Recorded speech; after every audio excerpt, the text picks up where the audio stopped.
Allez, on clique. Commencez le jeu. Never is the end. Loading.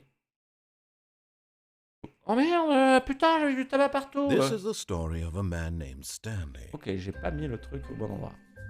Stanley worked for a company in a big building where he was employee number 427. Employee number 427's job was simple. He sat at his desk in room 427 and he pushed buttons on a keyboard. Orders came to him through a monitor on his desk, telling him what buttons to push, how long to push them, and in what order. This is what employee 427 did every day of every month of every year. And although others might have considered it soul-rending, Stanley relished every moment that the orders came in, as though he had been made exactly for this job. And Stanley was happy. Ouais, c'est bien ça. C'est bien ça. Ça me rappelle And moi. then one day, something very peculiar happened. Something that would forever change Stanley. Something he would never quite forget. He had been at his desk for nearly an hour when he realized that not one single order had arrived on the monitor for him to follow. No one had showed up to give him instructions, call a meeting, or even say hi. Never in all his years at the company had this happened, this complete isolation. Something was very clearly wrong. Shocked, frozen solid, Stanley found himself unable to move for the longest time. But as he came to his wits and regained his senses, he got up from his desk and stepped out of his office. Non. Il a pas fait ça.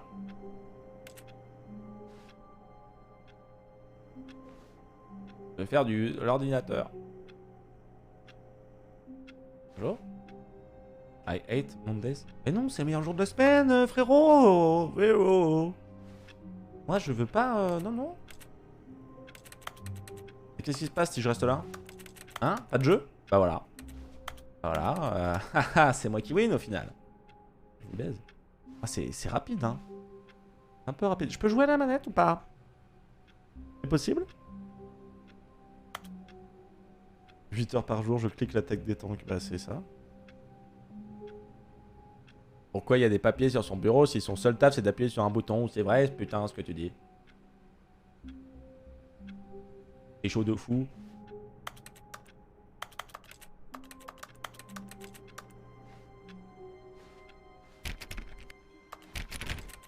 All of his co-workers were gone. What could it mean? Stanley decided to go to the meeting room. Perhaps he had simply missed a memo. Non, non, moi j'ai pas No décidé matter de faire how ça. hard Stanley looked, he couldn't find a trace of his co-workers. Qui c'est qui a pété? Qui c'est qui a pété, putain? Ouais, je fous le bordel. Ah bah le patronat. Stanley went around touching every little thing in the office, but it didn't make a single difference. Nor did it... Oh, please. Are you really just doing this for the achievement? Click a door 5 times. Is that all that you think an achievement is worth? No, no, no, no, no. I can't just give these merits away for such little effort. A measly 5 clicks. Now suppose you were to click the door 20 times. I would say that's the kind of effort that warrants recognition.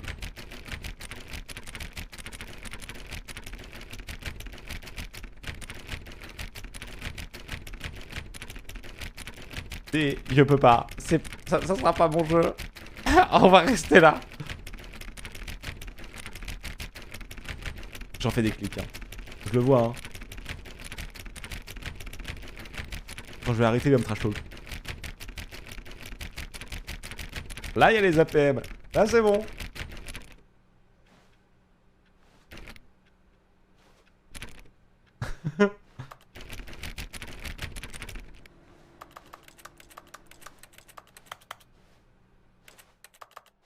Mais qu'est-ce que c'est que ce son? Bip. On éteint tout. On va rentrer. Oh. Name access. Bim. Évidemment rien n'est ouvert. Hein, 420. Là il n'y a pas de numéro. Non, ça. Bonjour. Stanley clicked on literally every single door in the office because he doesn't pick up well on cues from his environment. Attendez, affichez tous les succès. Qu'est-ce qu'on a eu?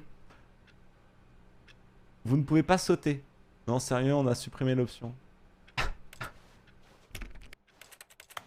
Super. Je clique sur toutes les portes.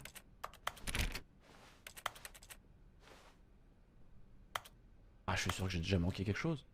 When Stanley came to a set of 2 open doors, he entered the door on his left.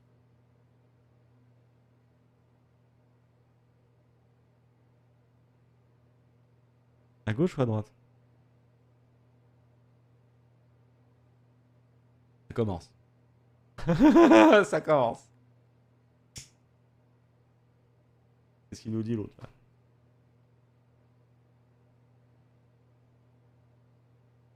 À droite du coup, parce qu'on est des cons. Ah, on va faire un petit sondage. Jules Sim, tu fais un petit sondage? Rapidement, 1 minute, à droite ou à gauche? Qu'est-ce qu'il y a là de ce côté-là? Il y a l'air d'avoir la même chose. Hein. Juste 2 couloirs, les gars. Petite moquette au mur, classe. Petite moquette aussi au sol, classe. Petite moquette au... Non, pas de moquette au plafond. Donc ça c'est ok. Mais par contre, je crois que... Ça ne sert à rien ici, c'est quoi? C'est une salle d'attente? Bonjour. Recommandation from the Oversight Committee. Janvier 91. Ok. Donc déjà on a à peu près la date. Word. Janvier 91. 18 janvier 91. Between Poland. A short history of the relation entre la Pologne et l'Empire austro-hongrois. Ah bah d'accord. On a une date. Je trouve que la date c'est important. 18 janvier 91. Pas revenir en arrière. Eh oh. Faites contestataire. Votez directement. À gauche ou à droite. Actuellement on est en 50-50. Donc c'est moi qui vais décider. Donc si vous voulez pas que ce soit moi qui décide, bah votez. Hein. Ouais. Maintenant. En haut du lecteur. Gauche, un vote de plus. Gauche, un vote de plus. Waouh. Gauche, un vote de plus. Allez, on y va.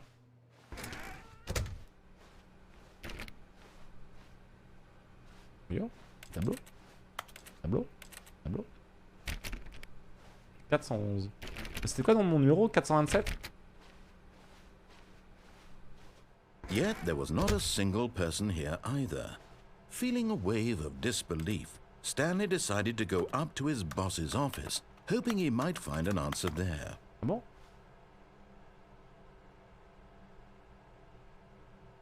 Meeting room. Qu'est-ce que c'est que ça? Floor 4XX, ok.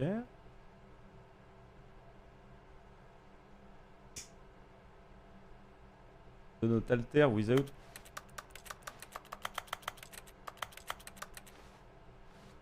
Il se passait quoi? Not cost efficient, yes. Ah.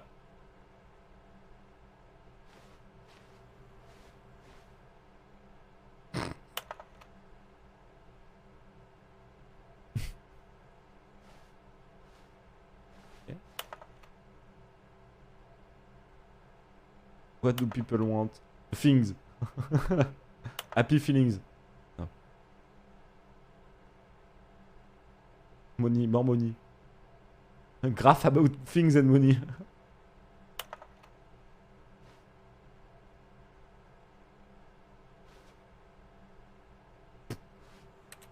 Ah, je sais pas s'il y a des infos, je sais pas. Bonjour.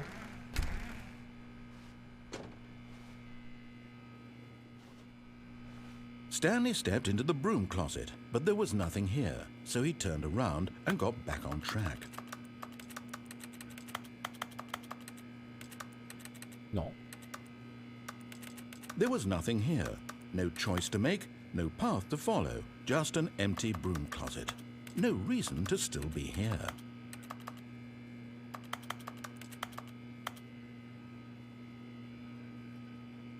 It was baffling that Stanley was still just sitting in the broom closet. He wasn't even doing anything.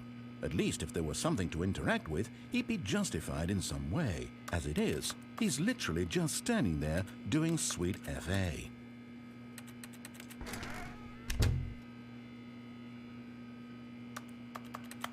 Are you really still in the broom closet? Standing around doing nothing? Why? Please offer me some explanation here. I'm genuinely confused.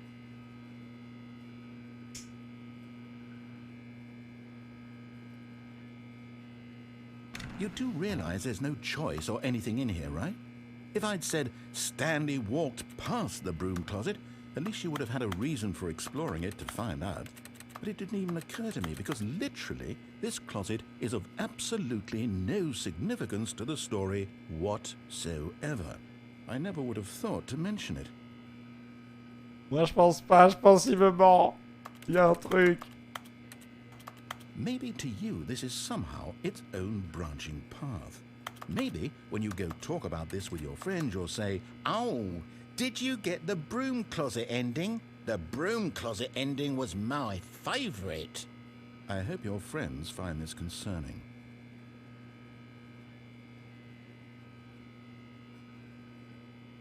Stanley was fat and ugly and really stupid. He probably only got the job because of a family connection. That's how stupid he is. That or with drug money. Also, Stanley is addicted to drugs and hookers.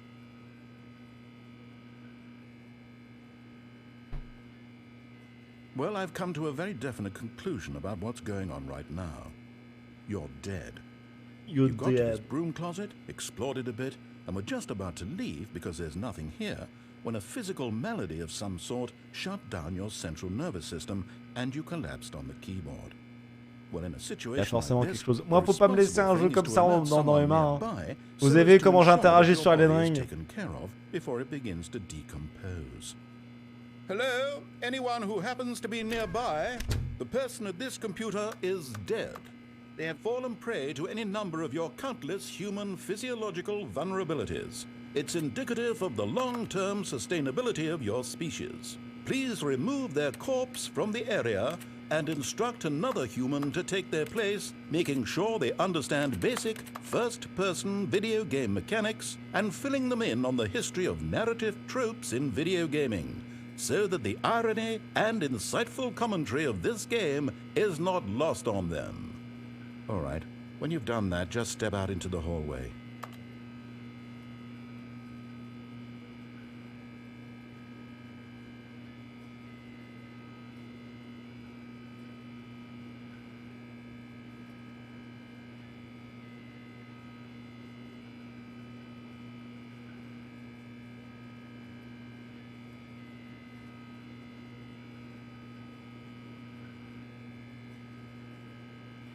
Je ne sais pas encore si je peux interagir avec les éléments ou quoi que ce soit, j'ai pas l'impression. Là j'appuie sur clic gauche comme un connard. Je peux pas sauter, je peux juste m'accroupir. Il me parle plus.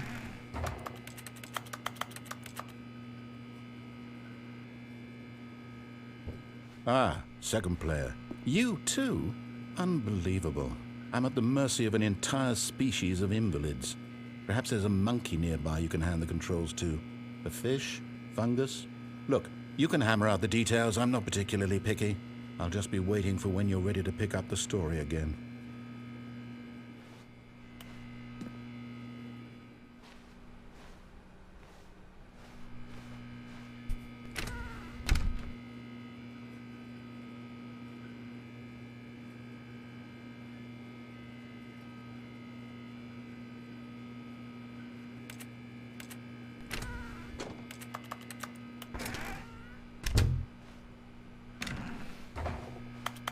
Il y a un truc. Il y a forcément quelque chose. Il y a forcément quelque chose. Coming to a staircase, Stanley walked upstairs to his boss's office.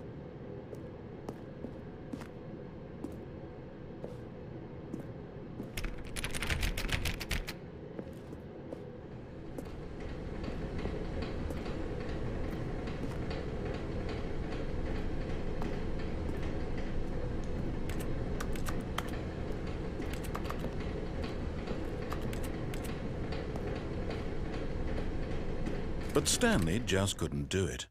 He considered the possibility of facing his boss, admitting he had left his post during work hours. He might be fired for that. And in such a competitive economy, why had he taken that risk? All because he believed everyone had vanished? His boss would think he was crazy. And then something occurred to Stanley. Maybe, he thought to himself, maybe I am crazy. All of my co-workers blinking mysteriously out of existence in a single moment for no reason at all. None of it made any logical sense. And as Stanley pondered this, he began to make other strange observations. For example, why couldn't he see his feet when he looked down? Why did doors close automatically behind him wherever he went?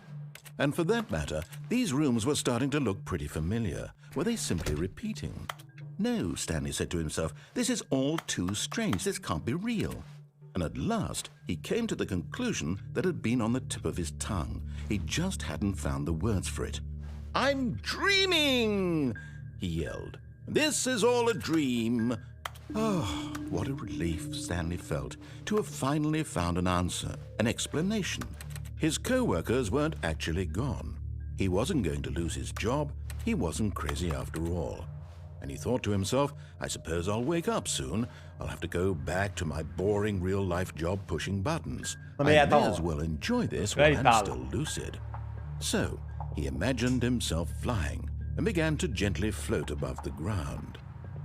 Then he imagined himself soaring through space on a magical starfield, and it too appeared. It was so much fun, and Stanley marveled that he had still not woken up. How was he remaining so lucid? And then perhaps the strangest question of them all entered Stanley's head. One he was amazed he hadn't asked himself sooner. Why is there a voice in my head dictating everything that I'm doing and thinking? Now the voice was describing itself being considered by Stanley, who found it particularly strange. I'm dreaming about a voice describing me, thinking about how it's describing my thoughts, he thought. And while he thought it all very odd and wondered if this voice spoke to all people in their dreams, the truth was that, of course, this was not a dream. How could it be? Was Stanley simply deceiving himself, believing that if he's asleep, he doesn't have to take responsibility for himself? Stanley is as awake right now as he's ever been in his life. Now, hearing the voice speak these words was quite a shock to Stanley. After all, he knew for certain, beyond a doubt, that this was in fact a dream. Did the voice not see him float and make the magical stars just a moment ago? How else would the voice explain all that? This voice was a part of himself too. Surely, if he could just... He would prove it. He would prove that he was in control, that this was a dream. So he closed his eyes gently, and he invited himself to wake up. He felt the cool weight of the blanket on his skin, the press of the mattress on his back, the fresh air of a world outside this one. Let me wake up, he thought to himself. I'm through with this dream. I wish it to be over. Let me go back to my job. Let me continue pushing the buttons. Please, it's all I want. I want my apartment and my wife and my job. All I want is my life exactly the way it's always been. My life is normal. I am normal. Everything will be fine. Oui. I am okay.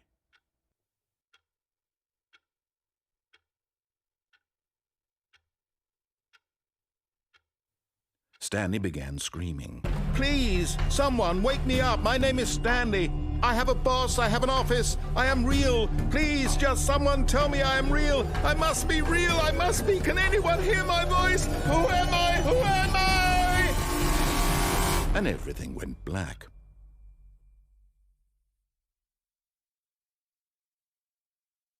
This is the story of a woman named Mariella. Mariella woke up on a day like any other.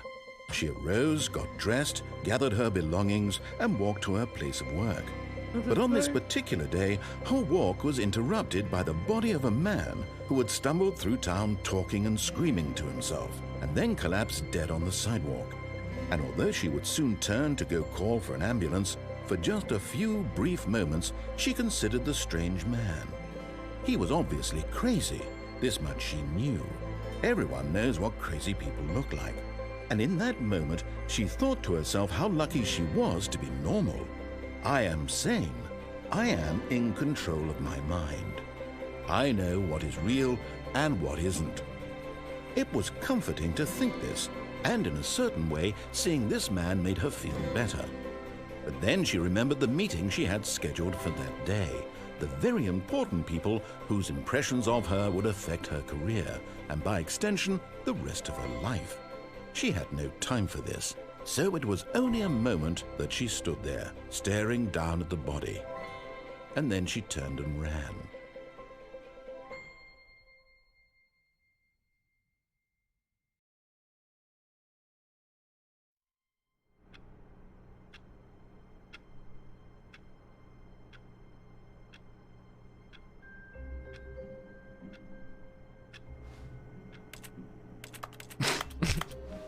Ok. Ok.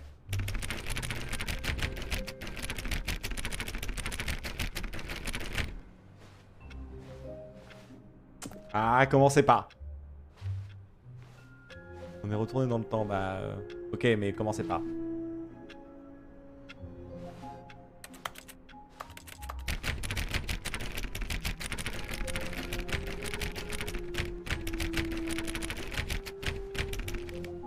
All of his co-workers were gone. What could it mean? Stanley decided to go to the meeting room. Perhaps he had simply missed a memo.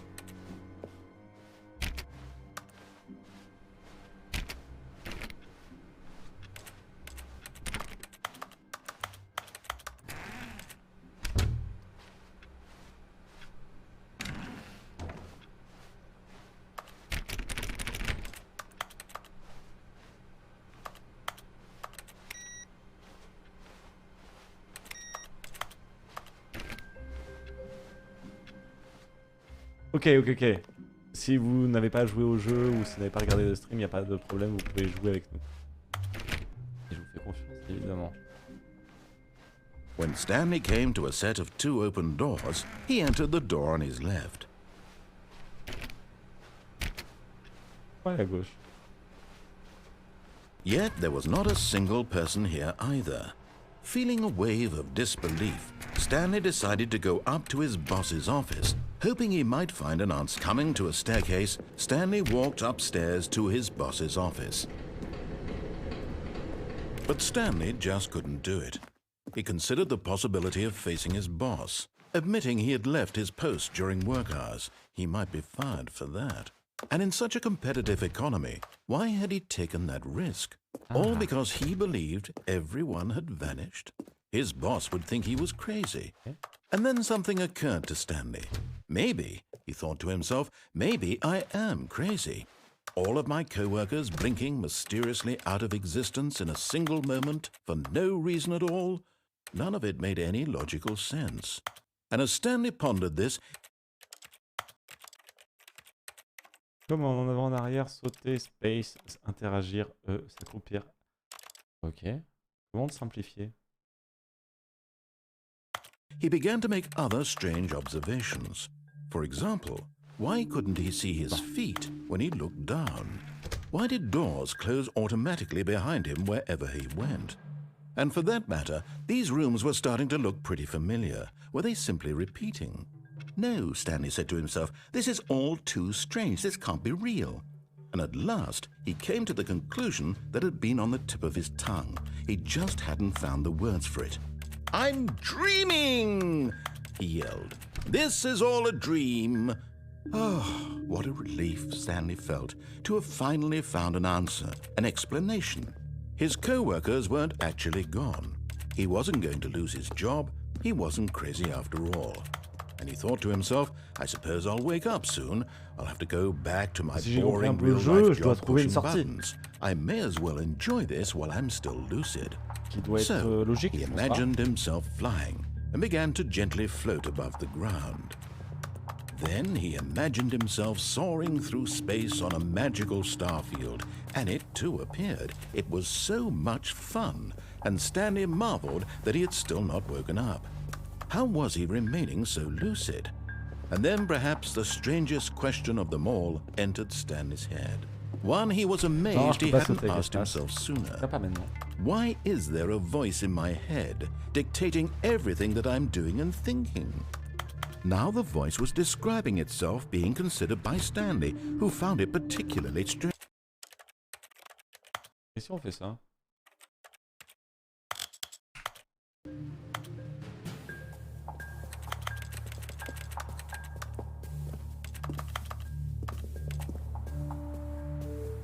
AB 11-12.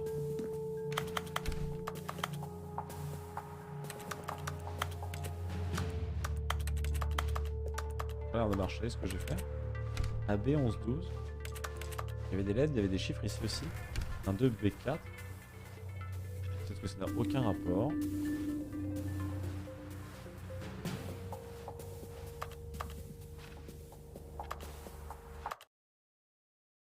Si tu ne suis pas les instructions, c'est échec, j'ai l'impression. Ah, peut-être. Peut-être que c'est comme ça. De toute façon, on va refaire. Beyond a doubt that this was in fact a dream. Did the voice not see him float and make the magical stars just a moment ago? How else would the voice explain all that? This voice was a part of himself too. J'ai voulu essayer de revenir au même endroit pour voir s'il y avait un autre truc derrière, en fait. He would prove it. He would prove that he was in control, that this was a dream. So he closed his eyes gently, and he invited himself to wake up. On va recommencer le jeu. Ok.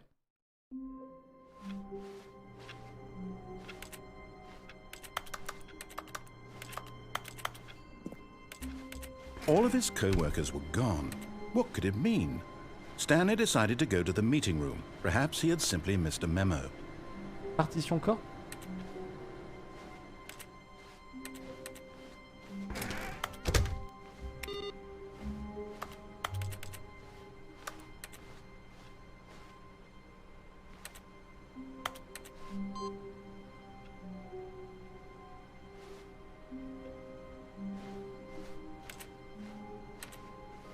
Ok.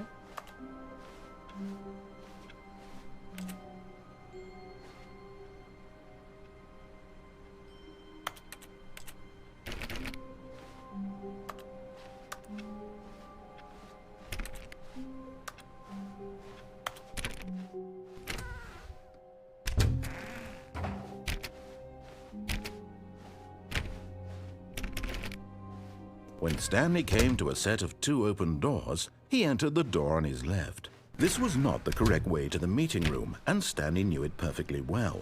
Perhaps he wanted to stop by the employee lounge first, just to admire it.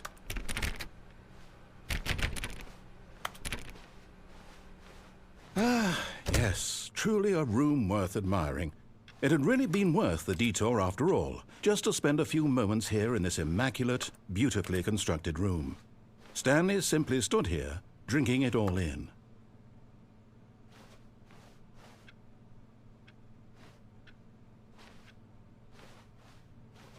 Yes, really, really worth it being here in the room.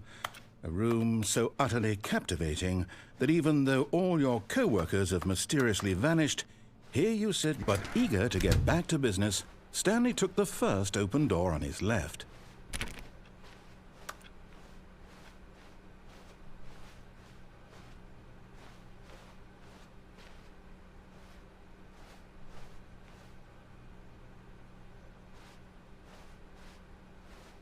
On va aller tout au fond. Stanley was so bad at following directions, it's incredible he wasn't fired years ago. Non, je mens pas. C'est quoi ton problème de toi? Oula. Ça sent la merde. De notre lie. Lying rack. Hop.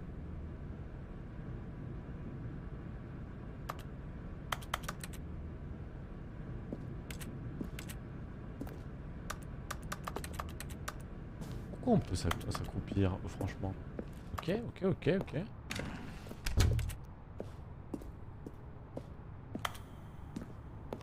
C'est la merde, hein.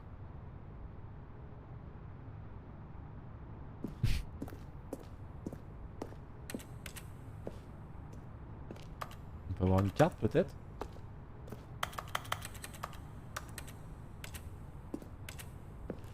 Pas sûr.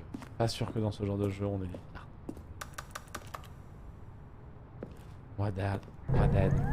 Look, Stanley, I think perhaps we've gotten off on the wrong foot here. I'm not your enemy, really, I'm not. I realize that investing your trust in someone else can be difficult, but the fact is that the story has been about nothing but you all this time. There's someone you've been neglecting, Stanley. Someone you've forgotten about. Please, stop trying to make every decision by yourself. Now, I'm not asking for me, I'm asking for her. This is it, Stanley. Your chance to redeem yourself. Okay. To put your work aside. To let her back into your life. She's been waiting. Elle est où? Elle est où? Elle attend où? Dans le placard? Bah non. Bah non.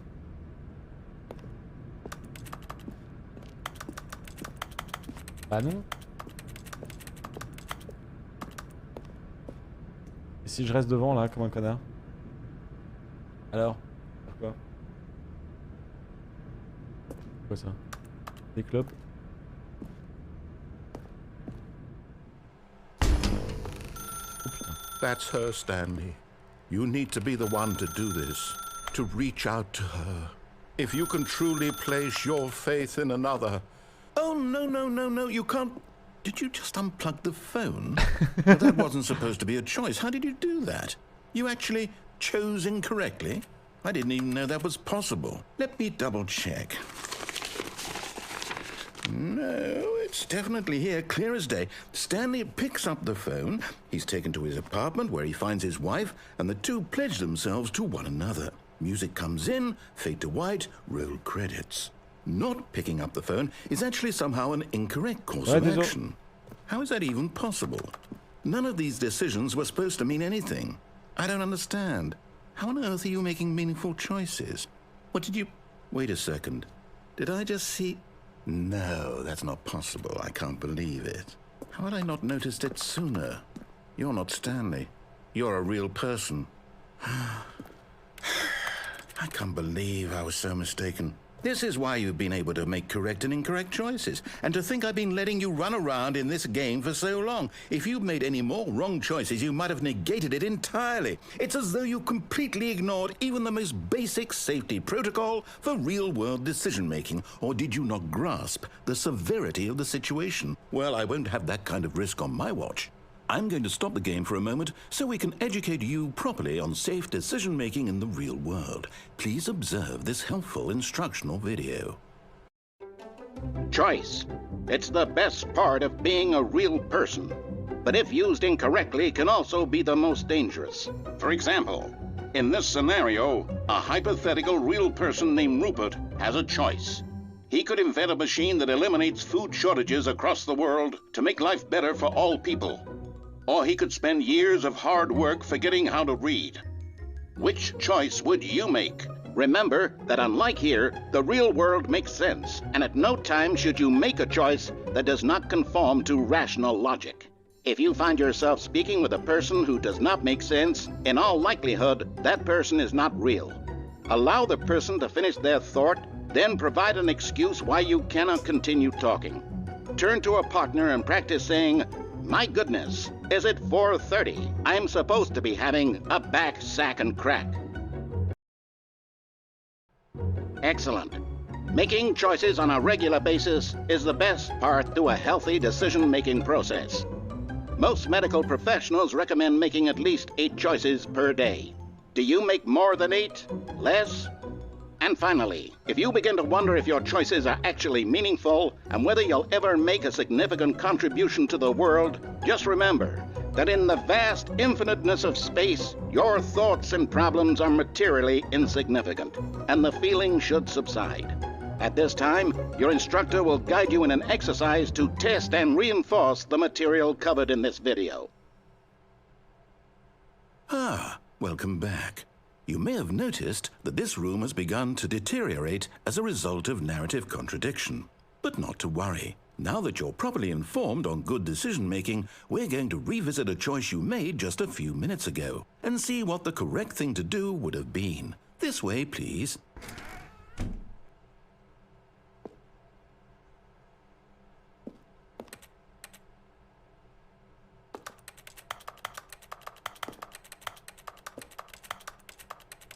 Non, pas y souhait.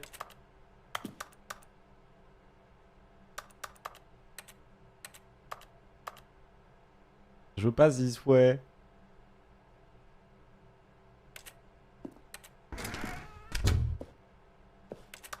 Tu veux faire quoi? Tu peux rien faire en fait. En fait, tu fais rien.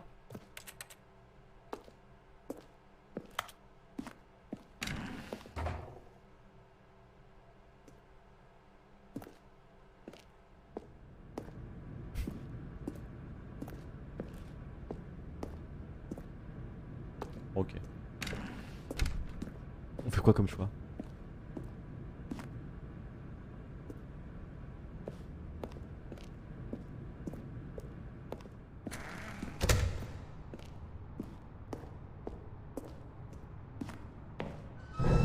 Now that we know your choices are meaningful, we can't have you jumping off the platform and dying. Imagine the main character dying senselessly halfway through the story. That story would make no sense at all. We just need to get you home as soon as possible before the narrative contradiction gets any worse. Unfortunately, it seems this place is not well equipped to deal with reality.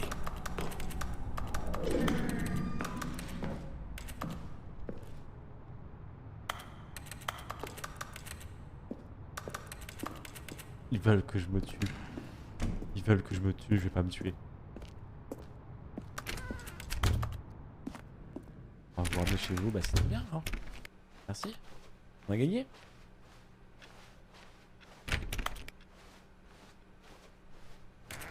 Almost there. You'll take the door on the left, back to the correct ending, the story will have resolution once again, and you'll be home free in the real world. Nickel. Now remember, all you need to do is behave exactly as Stanley would.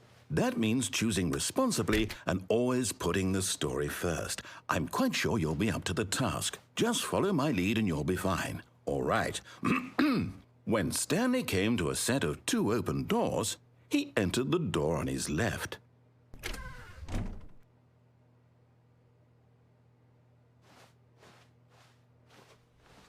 No! Why did you do that? Quickly, hurry back in the other direction. Perhaps we're not too late. Pardon.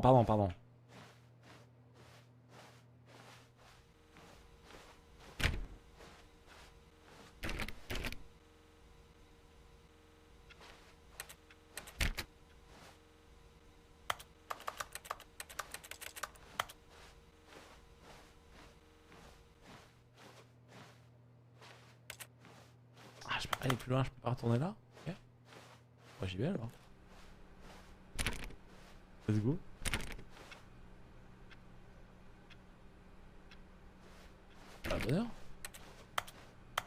Oh, it's ruined. I can't believe, after everything we talked about, that my story, you've destroyed my work. Why? For what? What did you get out of that? What did you think was so special about seeing the game undone, left here like so much garbage? It's worthless now.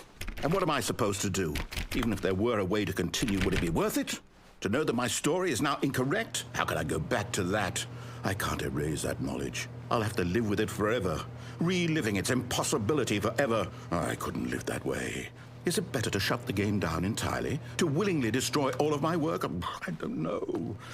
What's the answer? What do I do? What do I do? What do I... No, I have to. I have to shut the game down. I have to. I have to.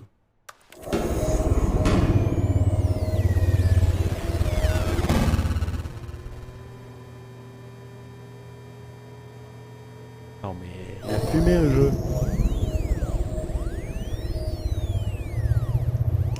On est dans un vaisseau spatial maintenant. I'm here.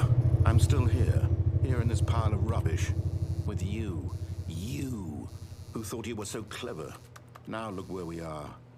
My entire game is destroyed. It was the only thing in the world that was mine, and you've run it into the ground. What, did you think that would be funny? You just had to see?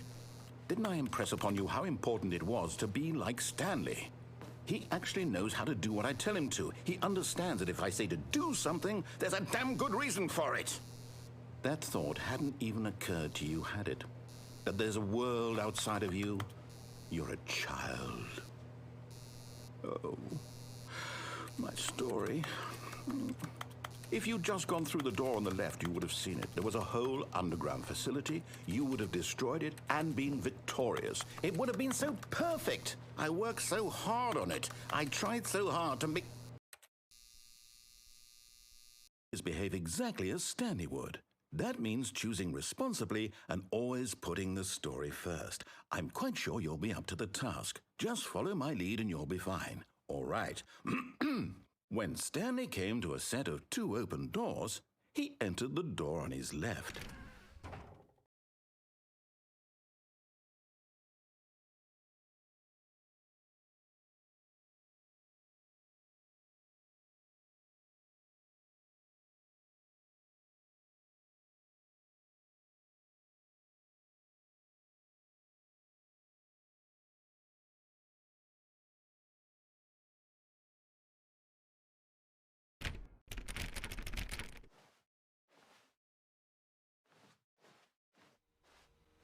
No! Why did you do that? Quickly, hurry back. Behave exactly as Stanley would. That means behave exactly as Stanley would. That means J'ai cassé le jeu. as Stanley would. That means J'ai cassé le jeu. behave exactly as Stanley would. That means behave exactly as Stanley would. That means behave exactly as Stanley would. That means behave exactly as Stanley would. That means behave exactly as Stanley would. That means behave exactly as Stanley would. That means behave exactly as Stanley would. That means behave exactly as Stanley would. That means behave exactly as Stanley would. That means behave exactly as Stanley would. That means behave exactly as Stanley would. That... Ok, on a compris, pardon le jeu. Pardon, il faut se comporter comme Stanley apparemment. Ok. Allons-y alors. All of his co-workers were gone. Je suis Stanley. What could it mean? Stanley decided to go to the meeting room. Perhaps he had simply missed a memo. Alors l'input.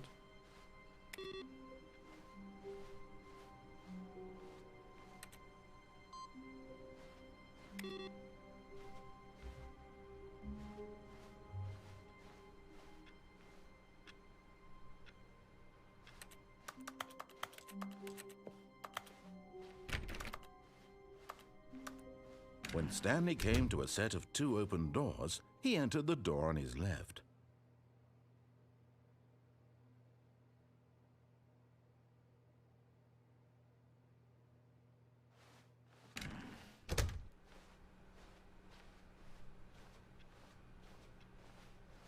Okay. Yet there was not a single person here either. Feeling a wave of disbelief, Stanley decided to go up to his boss's office, hoping he might find an answer there.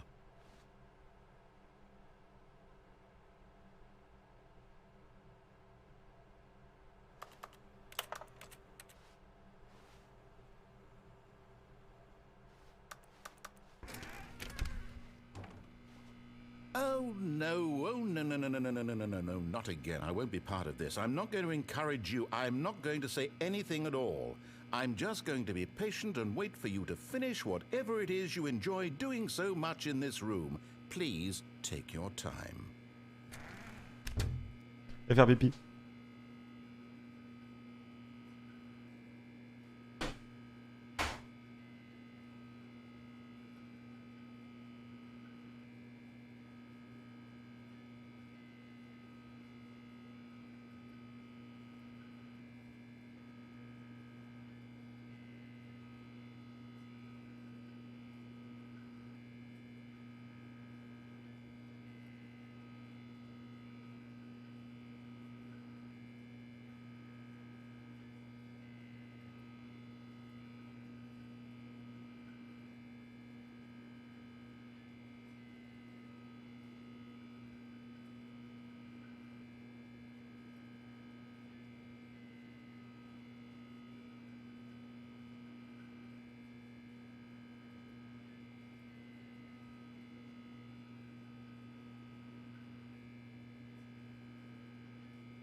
Il a rien dit?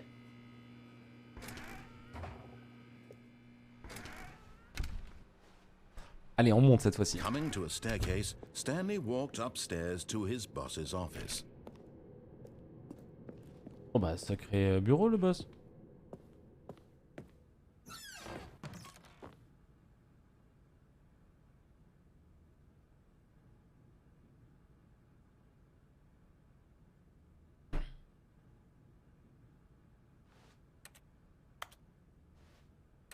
Une rêve, ça?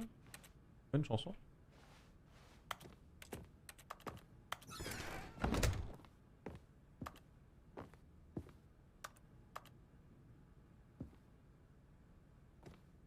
Les pages beige. Bonjour, boss. Stepping into his manager's office, Stanley was once again stunned to discover not an indication of any human life. Shocked, unraveled, Stanley wondered in disbelief who orchestrated this. What dark secret was being held from him? What he could not have known was that the keypad behind the boss's desk guarded the terrible truth that his boss had been keeping from him. And so the boss had assigned it an extra secret PIN number, 2845. But of course, Stanley couldn't possibly have known this.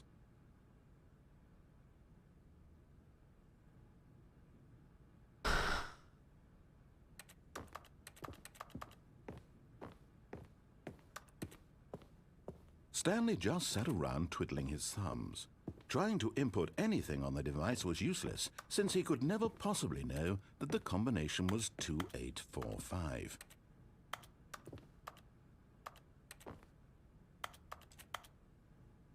Conti, 2003. 2845.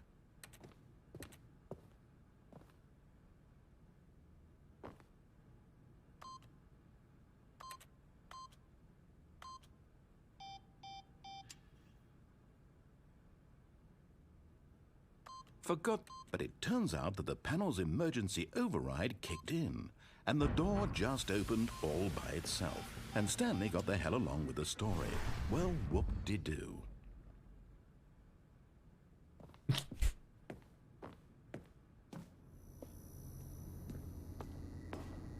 Ok. Ok.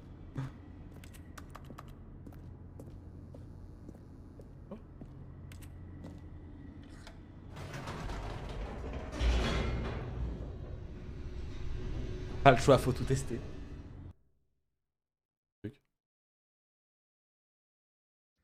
Descending deeper into the building, Stanley realized he felt a bit peculiar. It was a stirring of emotion in his chest, as though he felt more free to think for himself, to question the nature of his job. Why did he feel this now, when for years it had never occurred to him? This question would not go unanswered for long.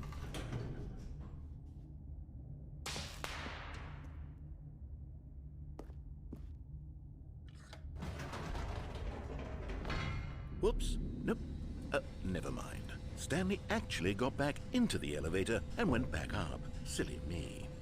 Why did Stanley do that when he knew that it would just lead back to his boss's office? Well, that's a great question. I just can't wait to find out.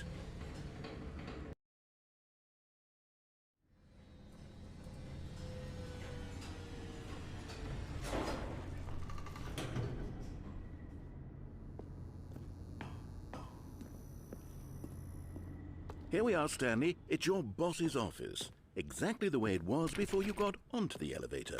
It's still just exactly what it is. What a decision you've made to come up here and look at the office again. This has fleshed out the plot of the story in new and fascinating ways I could have never anticipated. It's that keen eye for storytelling that you have. An incisive rapid fire of critical plot points, one after the other, weaving a rich tapestry of uncompromising narrative. Wow. I'm bolted to the edge of my seat.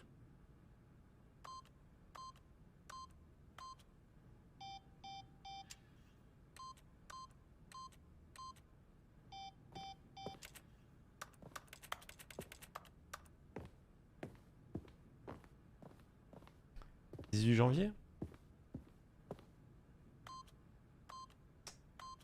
Merde.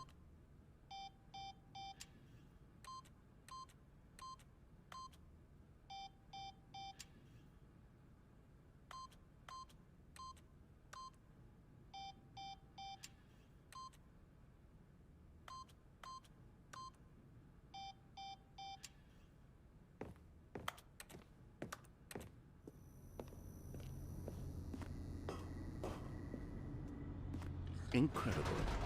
Now he's getting back into the elevator and going down again. Ladies and gentlemen, how does he keep coming up with all of this?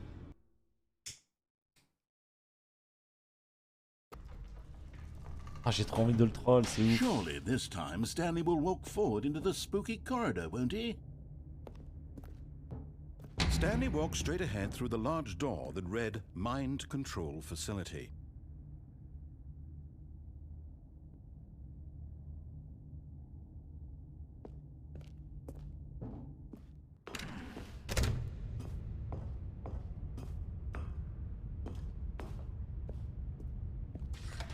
The lights rose on an enormous room packed with television screens. What horrible secret did this place hold? Stanley thought to himself. Did he have the strength to find out?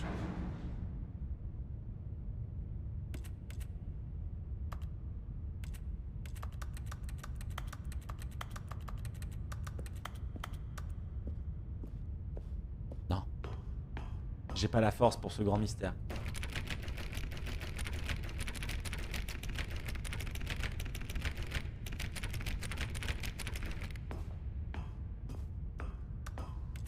Bon, ok, alors j'ai la force.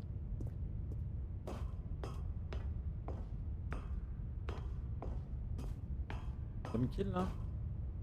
Ah non.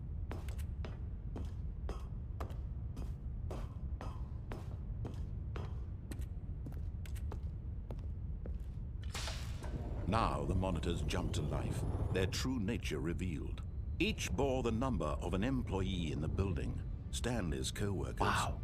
The lives of so many individuals reduced to images on a screen, and Stanley, one of them, eternally monitored in this place where freedom meant nothing.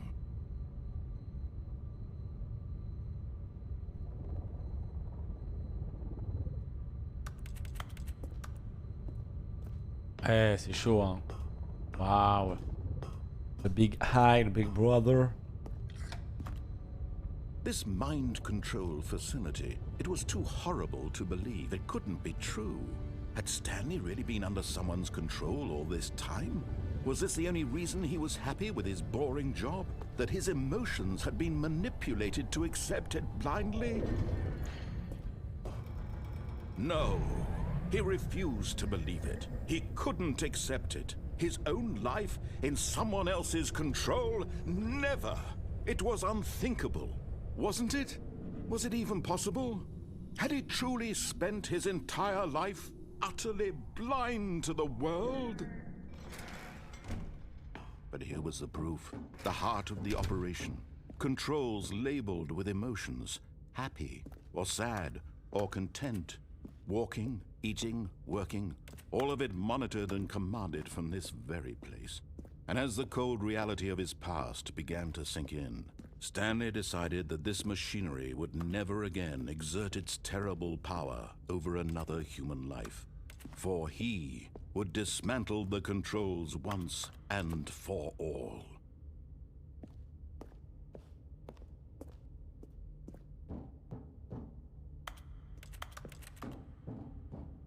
Ouais.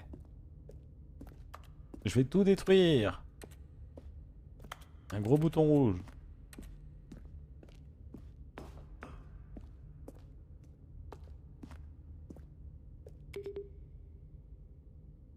Il y a un 5.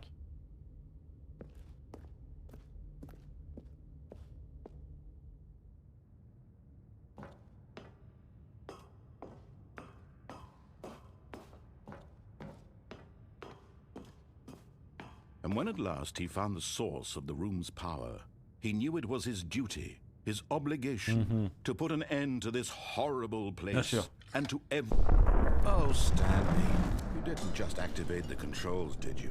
After they kept you enslaved all these years, you go and you try to take control of the machine for yourself. Is that what you wanted? Control? Oh, Stanley, I applaud your effort, I really do. But you need to understand, there's only so much that machine can do. You were supposed to let it go, turn the controls off, and leave. If you want to throw my story off track, you're going to have to do much better than that.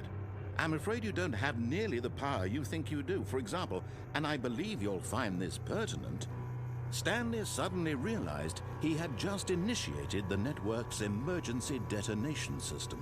In the event that this machine is activated without proper DNA identification, nuclear detonators are said to explode, eliminating the entire complex. How long until detonation then? Let's say 2 minutes. Ah, now this is making things a little more fun, isn't it, Stanley? It's your time to shine. You are the star. It's your story now. Shape it to your heart's desires. Oh, this is much better than what I had in mind. What a shame we have so little time left to enjoy it. Mere moments until the bomb goes off. But what precious moments each one of them is. More time to talk about you, about me, where we're going, what all this means. I barely know where to start. What's that? You'd like to know where your co-workers are? A moment of solace before you're obliterated? All right, I'm in a good mood. You're gonna die anyway. I'll tell you exactly what happened to them. I erased them. I turned off the machine. I set you free. Of course, that was merely in this instance of the story. Sometimes when I tell it, I simply let you sit there in your office forever, pushing buttons endlessly and then dying alone. Other times, I let the office sink into the ground, swallowing everyone inside, or I let it burn to a crisp.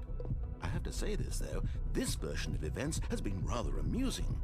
Watching you try to make sense of everything and take back the control wrested away from you, it's quite rich. I almost hate to see it go. But I'm sure whatever I come up with on the next go-around will be even better. My goodness, only 34 seconds left. But I'm enjoying this so much. You know what? To hell with it. I'm going to put some extra time on the clock. Why not? These are precious additional seconds, Stanley. Time doesn't grow on trees. Oh dear me, what's the matter, Stanley? Is it that you have no idea where you're going or what you're supposed to be doing right now? Or did you just assume when you saw that timer that something in this room was capable of turning it off? I mean, look at you. Running from button to button, screen to screen, clicking on every little thing in this room. These numbered buttons, no, these colored ones. Or maybe this big red button, or this door. Everything, anything, something here will save me. Why would you think that, Stanley? That this video game can be beaten? Won? Solved? Do you have any idea what your purpose in this place is? Stanley, you're in for quite a disappointment. But here's a spoiler for you. That timer isn't a catalyst to keep the action moving along.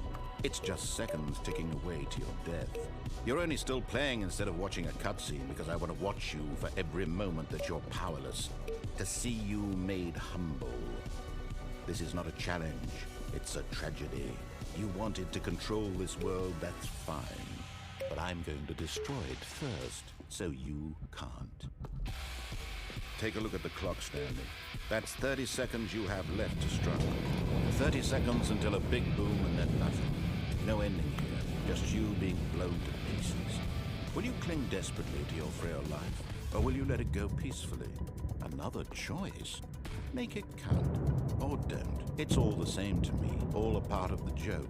And believe me, I will be laughing at every second of your inevitable life from the moment we fade in until the moment I say, happily ever after. Ok. Ok. On part ici. Mais c'est pas pareil.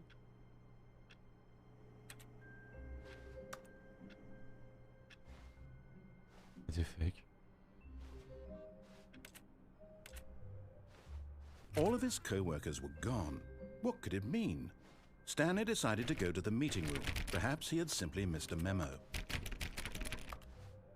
Stanley went around touching every little thing in the office, but it didn't make a single difference, nor did it advance the story in any way.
All of his co-workers were gone. What could it mean? Stanley decided to go to the meeting room. Perhaps he had simply missed a memo. No matter how hard Stanley looked, he couldn't find a trace of his Oh, please. Are you really just doing this for the achievement? Click a door 5 times. Is that all that you think an achievement is worth? No. I can't just give these merits away for such little effort. A measly 5 clicks. Now suppose you were to click the door 20 times. I would say that's the kind of effort that warrants recognition. Il est où l'input là à mettre?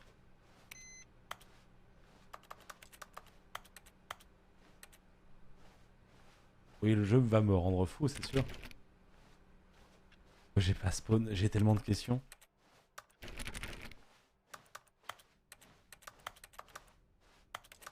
Et je ne trouve rien. When Stanley came to a set of 2 open doors, he entered the door on his left. Okay.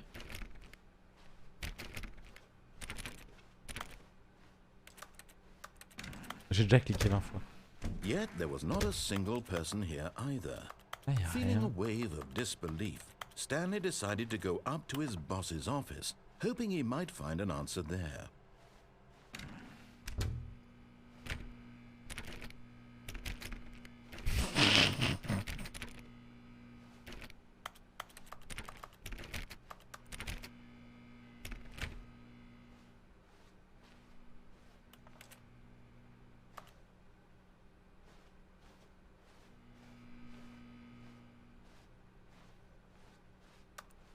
Ça dégoûte. Coming to a staircase, Stanley walked upstairs to his boss's office.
Il me dit rien là?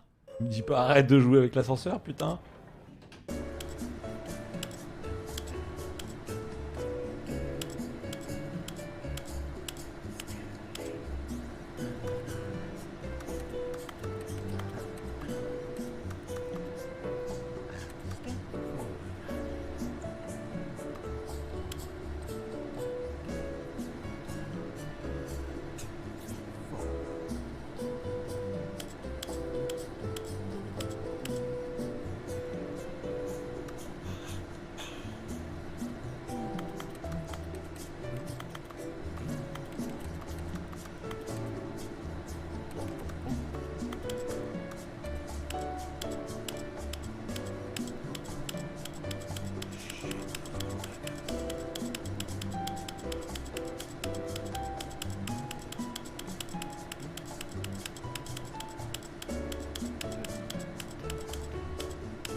Alors,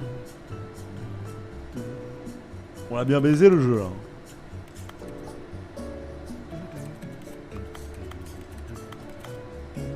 On a baisé là le jeu.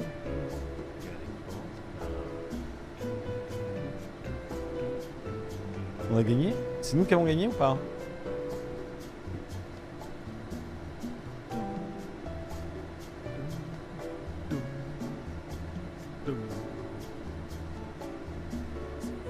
Moi je pense qu'on a gagné.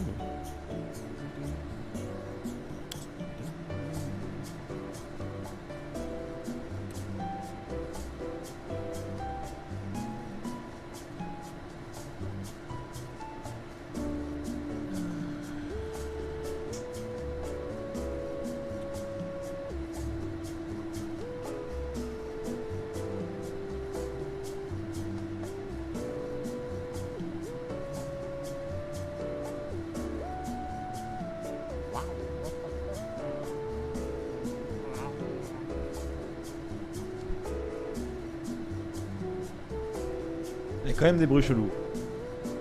Est-ce qu'il faut se déplacer? Bah, c'est marrant qu'il y ait cette différenciation du son.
All of his co-workers were gone.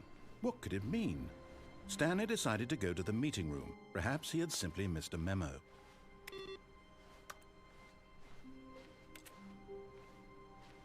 Ok. Oh non, la musique. La musique était bien.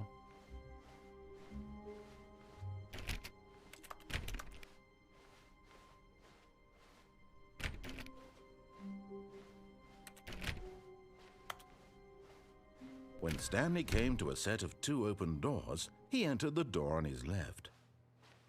This was not the correct way to the meeting room, and Stanley knew it perfectly well. Perhaps he wanted to stop by the employee lounge first, just to admire it. Wow, yes, this room. But eager to get back to business, Stanley took the first open door on his left.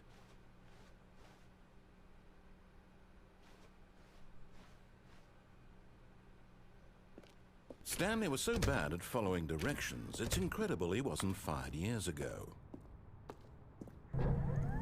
Look, Stanley, I think perhaps we've gotten off on the... But in his eagerness to prove that he is in control of the story and no one gets to tell him what to do, Stanley leapt from the platform and plunged to his death. Good job, Stanley. Everyone thinks you are very powerful.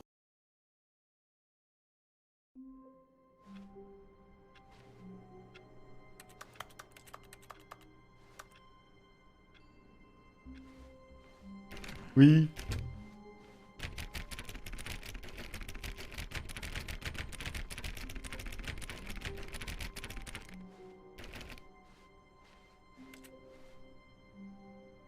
Ah, je peux pas cliquer sur un porte.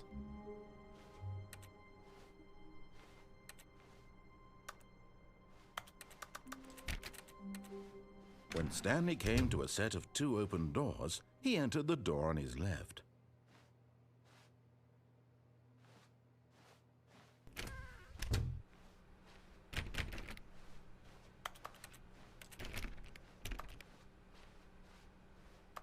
Yet there was not a single person here either.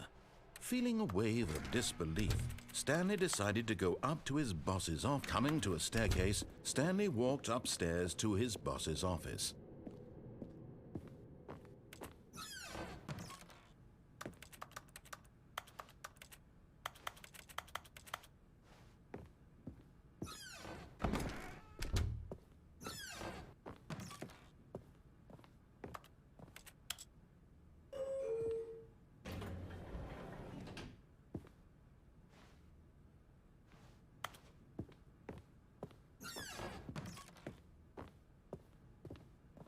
Stepping into his manager's office, Stanley was once again stunned to discover not an indication of any human life. What could it mean? Stanley wondered aloud to nobody. Stanley was in such a rush to get through the storm as quickly as possible, he didn't even have a single minute to just let the narrator talk. That kind of anxiety isn't healthy, so he relaxed for a few moments with some calming New Age music.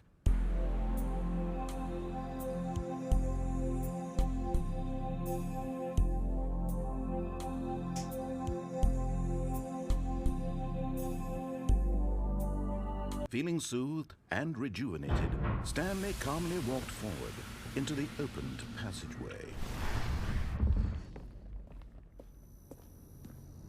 Mon prince.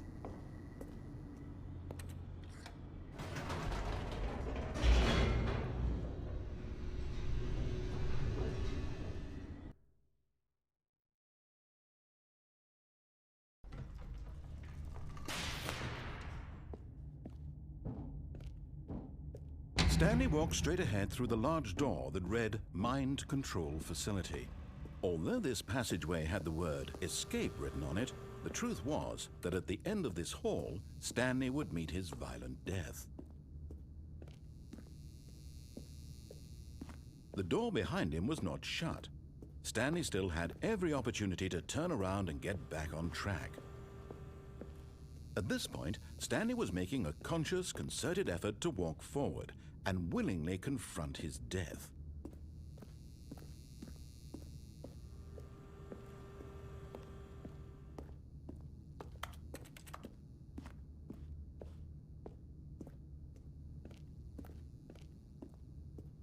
Non, je pensais qu'il allait dire quelque chose.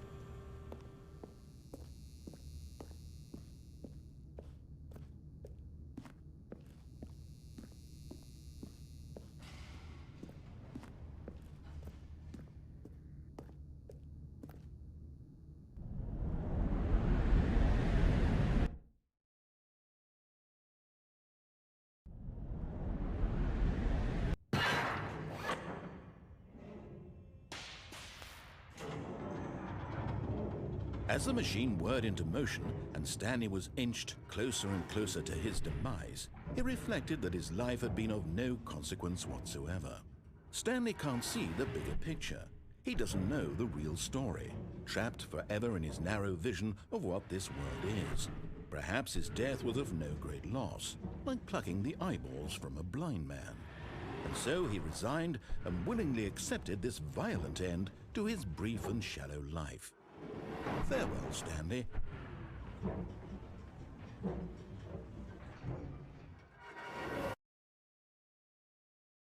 On s'est fait Farewell, écraser. Stanley, cried the narrator, as Stanley was led helplessly into the enormous metal jaws. In a single visceral instant, Stanley was obliterated as the machine crushed every bone in his body, killing him instantly.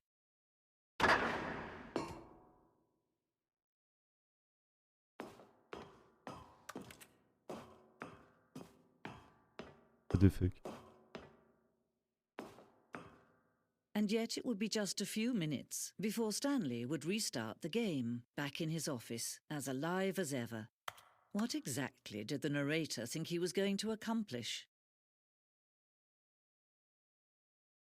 When every path you can walk has been created for you long in advance, death becomes meaningless, making life the same.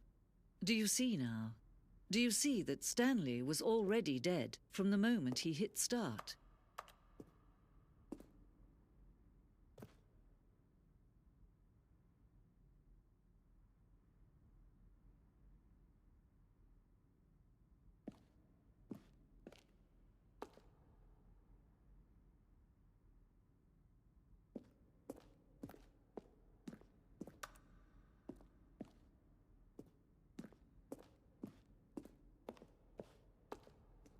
Armoire de rangement, ils sont cons.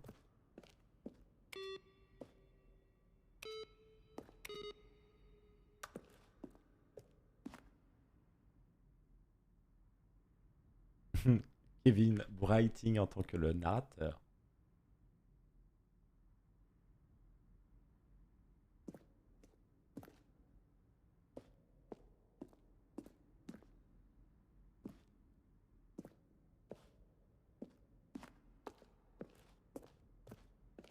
Bureau du chef.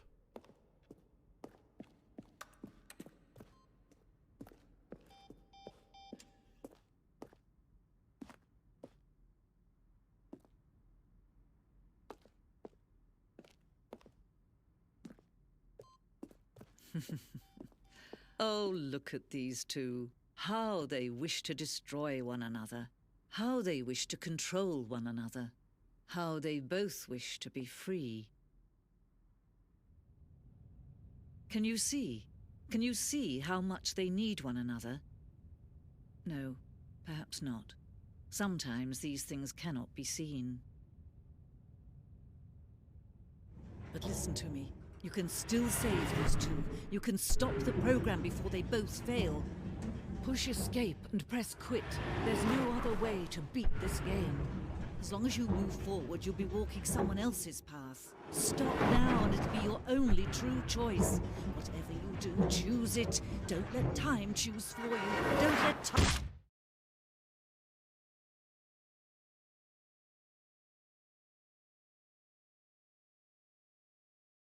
Alors, moi qui choisis.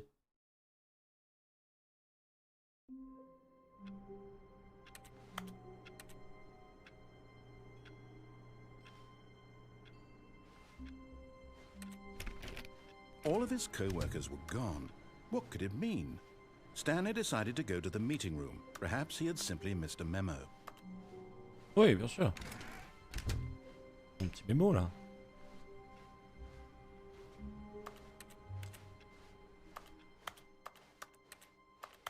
Allez, on va faire encore une ou deux runs.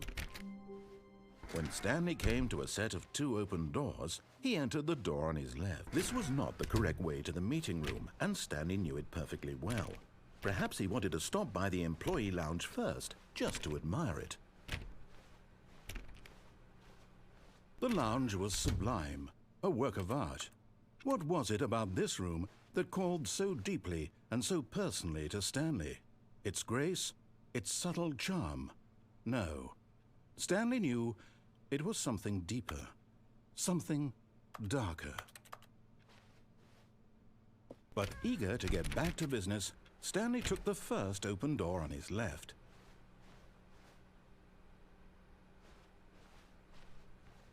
Stanley was so bad at following directions, it's incredible he wasn't fired years ago. Look, Stanley, I think perhaps we've gotten off on the wrong foot here. I'm not your enemy, really, I'm not. I realize that investing your trust in someone else can be difficult, but the fact is that the story has been about nothing but you all this time. There's someone you've been neglecting, Stanley. Someone you've forgotten about. What? Really? I was in the middle of something. Do you have zero consideration for others? Are you that convinced that I want something bad to happen to you? Why, I don't know how to convince you of this, but I really do want to help you, to show you something beautiful. Look, let me prove it. Let me prove that I'm on your side. Give me a chance. Now listen carefully, this is important. Stanley walked through the red door.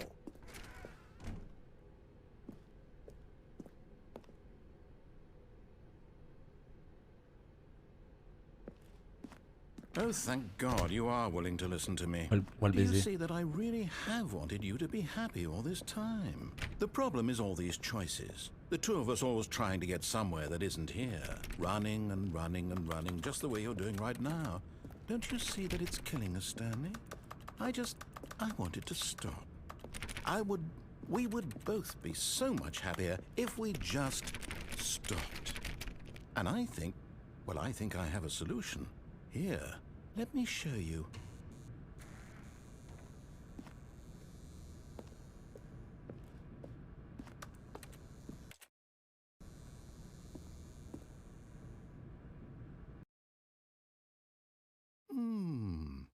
What do we want? What are we looking for?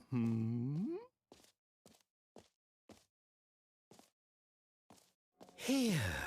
Yes. Oh, it's beautiful, isn't it? If we just stay right here, right in this moment with this place, Stanley, I think I feel happy. I actually feel happy.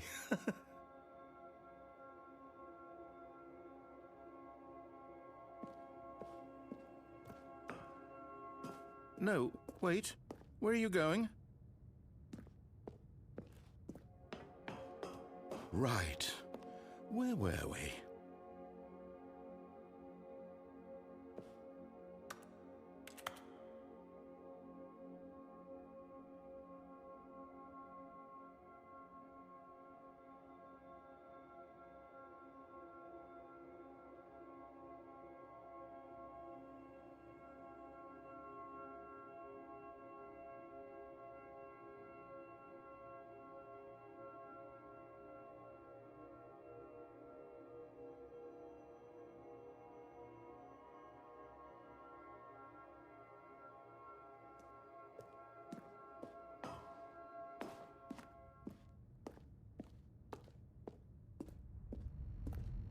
Oh no, stay away from those stairs. If you hurt yourself, if you die, the game will reset. We'll lose all of this.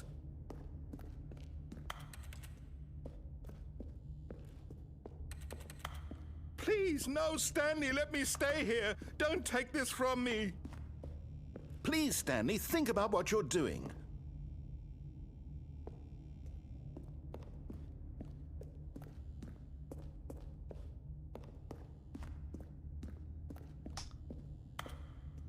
Alors, où est-ce qu'il? Peut-être. No! Oh, thank God you lived. You had me worried there for a moment. No, no, no, what are you doing, Stanley? Please, I'm asking you not to take this away from me. I can't go back to what I was before. If you die, we'll both go back. Why are you doing this?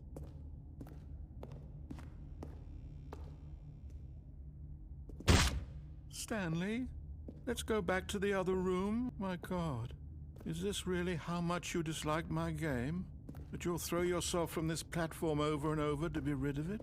You are literally willing to kill yourself to keep me from being happy. Am I reading the situation correctly?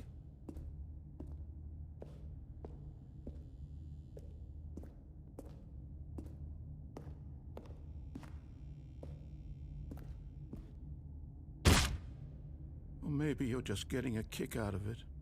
I don't know anymore. I just wanted us to get along. But I guess that was too much to ask. It looks, do you actually want to stay alive? Or are you just teasing me?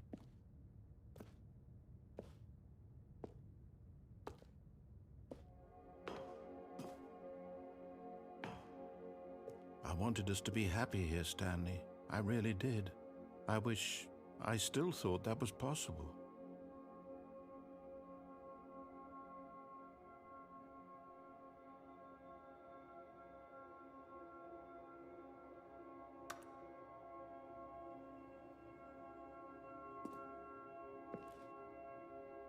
Non mais c'est génial. C'est un jeu génial.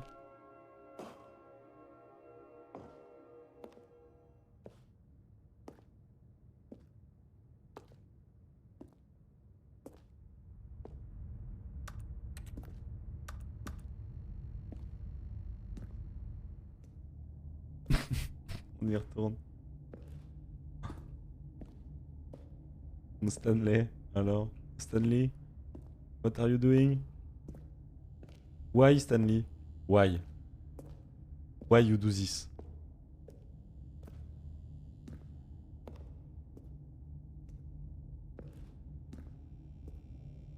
Je fais que sourire depuis le début. Is it over? It's going to restart, isn't it? I'm going back. C'est reparti? Je crois que c'est reparti. Putain, mais j'ai plus la même disposition qu'avant. Bizarre. C'est trop bizarre ce jeu. A soft wind blew outside and perhaps rain started, and if it did, it stopped shortly after. Stanley hoped that he would one day see weather. Oh, c'est fine.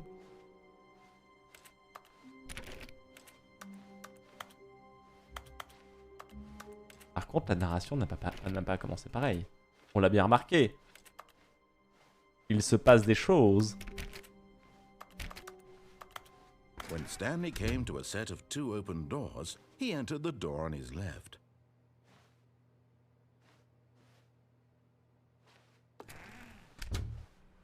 Ah, une petite gauche.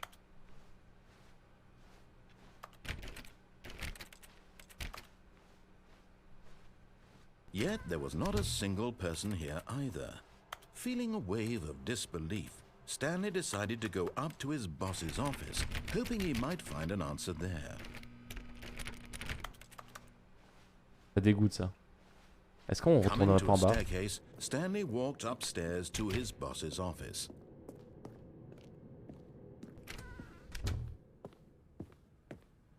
Okay, I think we all know the drill by now. Blah, blah, blah. Dark secrets, the keypad. Stanley pushes some buttons. Oh, hey, look, it's a new passageway.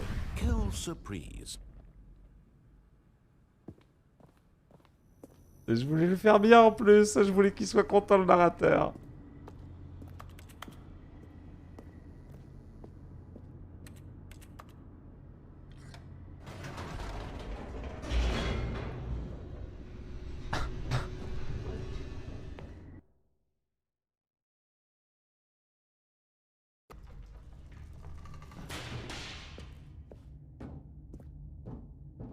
Stanley walked straight ahead through the large door that read Mind Control Facility.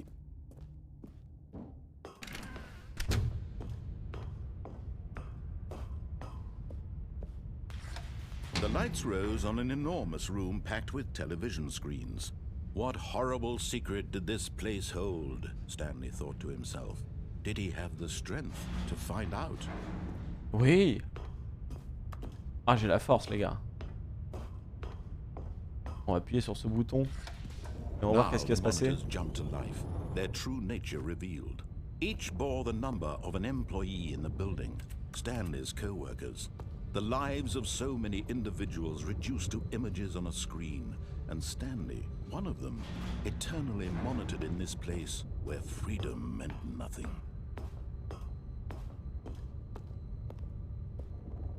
Ah, c'est qui a été qui a été viré? Le 104. Le 601.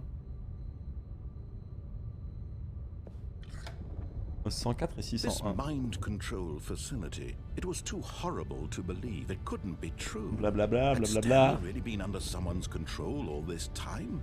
Was this the only reason he was happy with his boring job? That his emotions had been manipulated to accept it blindly? No, he refused to believe it. He couldn't accept it. His own life in someone else's control? Never. It was unthinkable, wasn't it? Was it even possible? Had he truly spent his entire life utterly blind to the world? But here was the proof, the heart of the operation. Controls labeled with emotions, happy or sad or content. Walking, eating, working, all of it monitored and commanded from this very place. And as the cold reality of his past began to sink in, Stanley decided that this machinery would never again exert its terrible power over another human life. For he would dismantle the controls once and for all.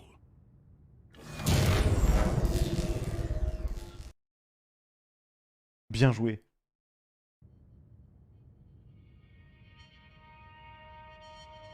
Bien joué à nous.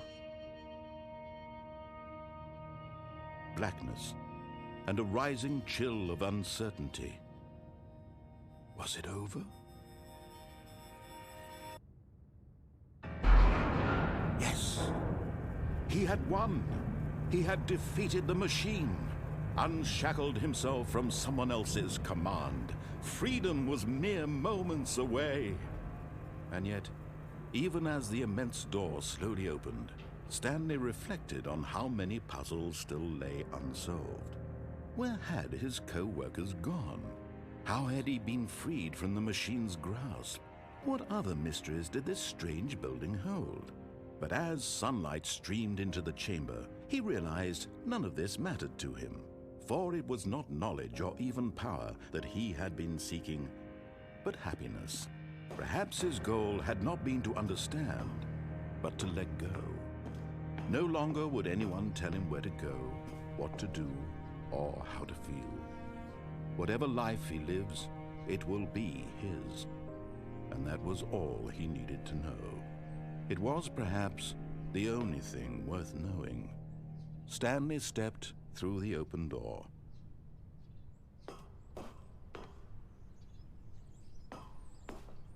Stanley felt the cool breeze upon his skin, the feeling of liberation, the immense possibility of the new path before him.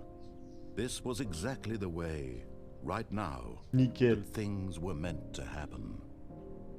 And Stanley was happy. C'est vrai. Terminé le jeu. On en fait une derrière. Un derrière run.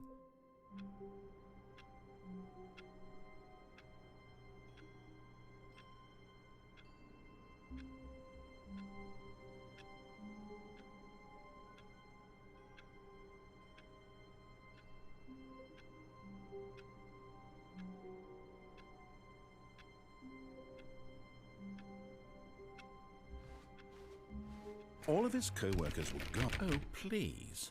Are you really just doing this for the achievement? Click a door 5 times. Is that all that you think an achievement is worth? No. I can't just give these merits away for such little effort. A measly 5 clicks. Now suppose J'ai you were compris. to click the door 20 times. I would say that's the kind of effort that warrants recognition. I have to say, I'm still not feeling the satisfaction of witnessing true effort for a noble cause. Perhaps 50 clicks will do. 430? Yes, almost certainly 50 clicks.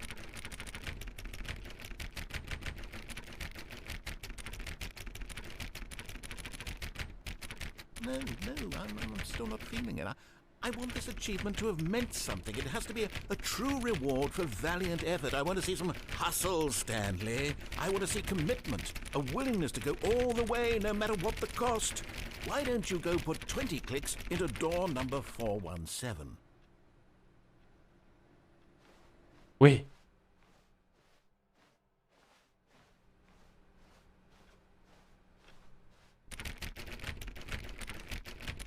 Oh, great. Now, go click a few times on door 437.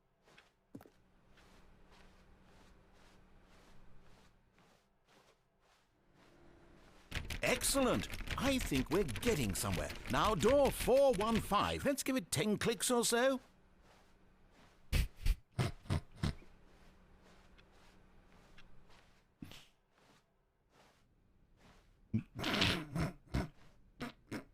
Allez, bâtard.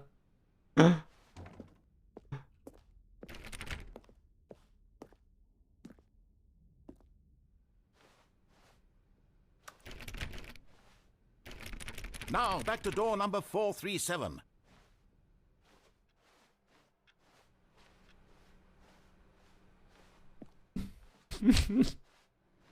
Let's see. How about you click on, well, I don't know, the copy machine? All right, back to room 417. I'm really feeling it now. I think we're getting somewhere.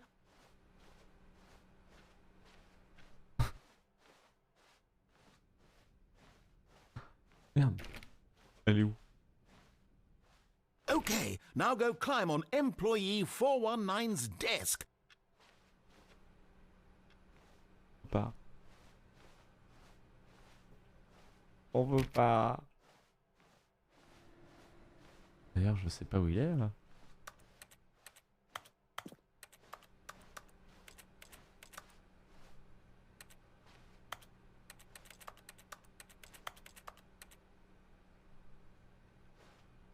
Yes! This is great! You're putting it all on the line, Stanley. I like that. All right, let's keep it up. Go give me a few clicks on door 416.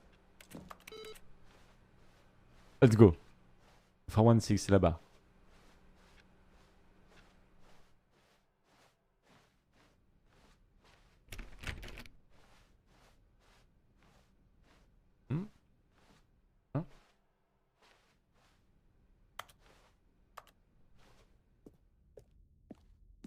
We've almost got it! Now the copy machine, do that one again!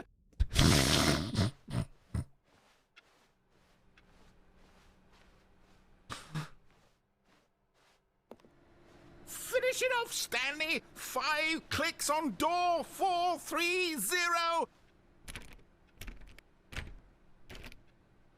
Yes!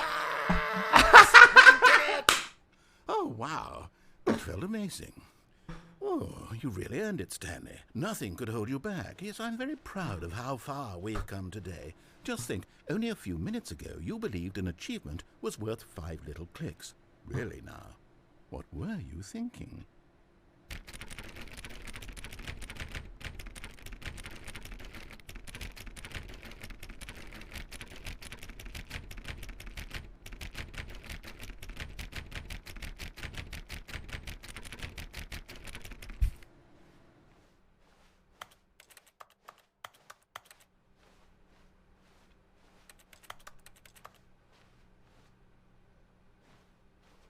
On peut monter sur les bureaux en tout cas. Il faut faire attention.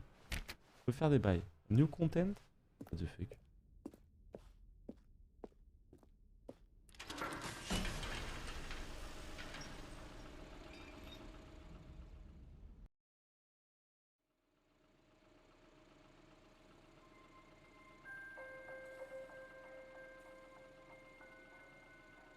Hello, and thank you for playing the Stanley Parable Ultra Deluxe. As you may know, the Stanley Parable was a video game released in 2013 on home computers. After receiving critical and commercial success, it was expanded upon in 2022 with the Stanley Parable Ultra Deluxe, a reimagining of the game for consoles and home computers. The Stanley Parable Ultra Deluxe features exciting new content that broadens and expands the world of the Stanley Parable, delighting audiences the world over.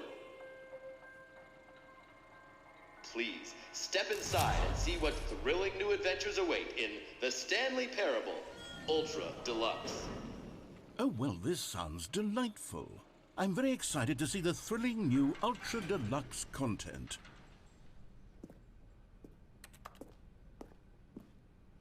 Okay, so far it's an elevator. Nothing special yet, but I'm sure it's just the beginning of a mesmerizing adventure.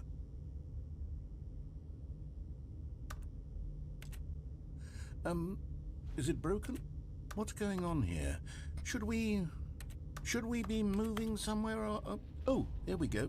All right, finally, at long last, it's on to the new content. I've never been more ready. Let's do it.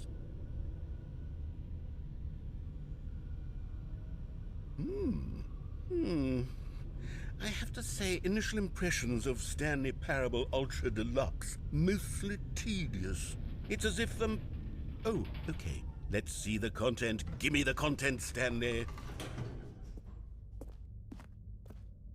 All right, let's see. It's the jump circle.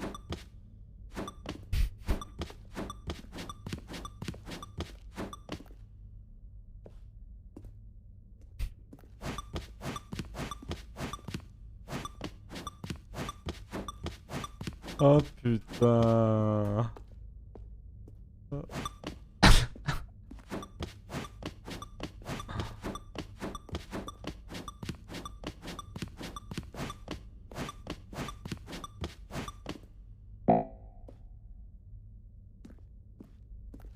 C'était bien.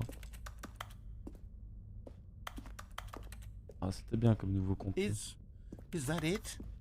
Surely that's not all the new content. There has to be something else, right?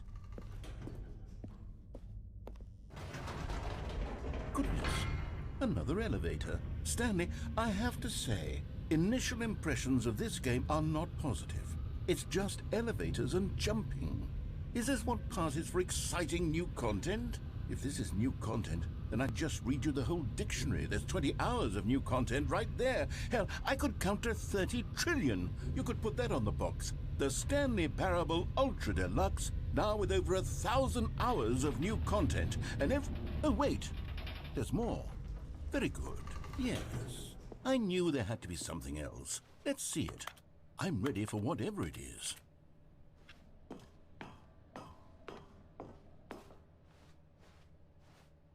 That's it? Oh, you've got to be kidding me. You see, Stanley? This is what happens when greedy video game developers with no respect for their fan base rush a cheap expansion to market for no reason other than to make an easy dollar. And don't get me started on the level of craftsmanship that's gone into it. In fact, I'm looking right now at the game's achievements, and it's hard to believe one of them actually says, "Test achievement, please ignore." What quality assurance department signed off on this? I'm infuriated and I'm offended, and I intend to find these people on Twitter and hold them personally accountable. It's my fault, Stanley. I built up too much anticipation around the new content, I'm afraid. It could never have lived up to such expectations. If you're still with me, why don't we just reset the game and we'll try to get back to what the Stanley Parable is really about. No frills, no gimmicks. Just you and me having a great time together like always. What do you say, friend?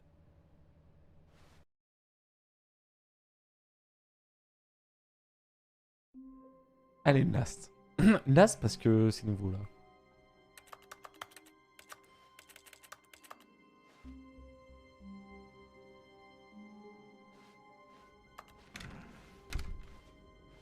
Ah, le start et le... c'est un autre spawn. Psst. Stanley, come over here. In the vent. I want to show you something.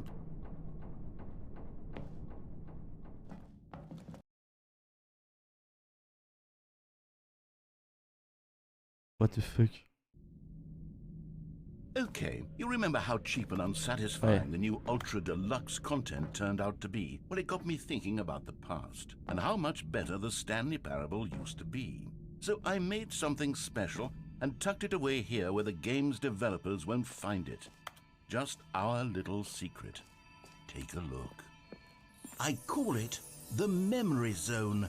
It's where I've been storing all my favorite memories so I can relive the peak experiences of my life whenever I want. Experiences like the launch of the Stanley Parable on PC. You see, Stanley, doesn't the Memory Zone remind you of how wonderful Stanley Parable was before it was sullied with a cheap re-release? Remember back in October of 2013, when the game originally launched? Back then, video games had integrity. Back then, it all meant something. Oh, the waste.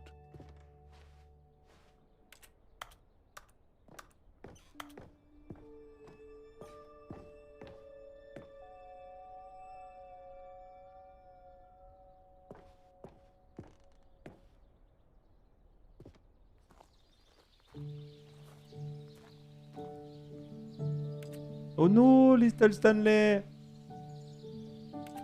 Je suis dans la memory zone, seul sur l'abri des loups, et je n'attends plus que toi, mon amour. C'est là, dans la memory zone, où je me remémore les jours. And over here is where I keep reviews of the Stanley Parable. Like this stunning triumph of games journalism, 10 out of 10 from Destructoid.com. James Stephanie Sterling writes, and I quote, "Where so many games that aspire to be more than games end up less than any form of art, Stanley Parable strives and then succeeds to be every game ever created." Did you hear that, Stanley? every game ever created. That's how grand and all-encompassing the original Stanley Parable was. It was literally every game ever created. It was Skyrim, it was Persona 3, it was all of them, and now it's nothing. It's no games at all. It isn't even the Stanley Parable anymore. It's just a husk now. A lifeless husk with an hour of new elevator content.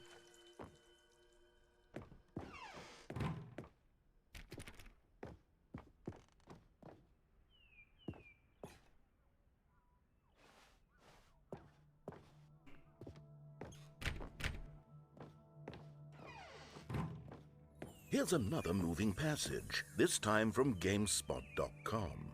The Stanley Parable is both a richly stimulating commentary on the nature of choice in games, and one that offers some of the most enjoyable, surprising, and rewarding choices I've ever been confronted with in a game. 9 out of 10. Don't you get it, Stanley? The game was perfect. It didn't need anything else. It didn't need new content. It just needed to be left alone, to spend the rest of time collecting dust in the hallowed hall of beloved video game memories. These were simpler times, Stanley. But I wouldn't give to go back, to have it all over again. Wait, hang on. I don't recall this part of the memory zone before. What's this? What's down here? Oh no. Oh God, no. Stanley, it's a collection of reviews from Steam, the online video game distributor. I haven't looked at these in years. I can't even imagine what's been collecting down here. Surely these reviews were glowing as well, weren't they?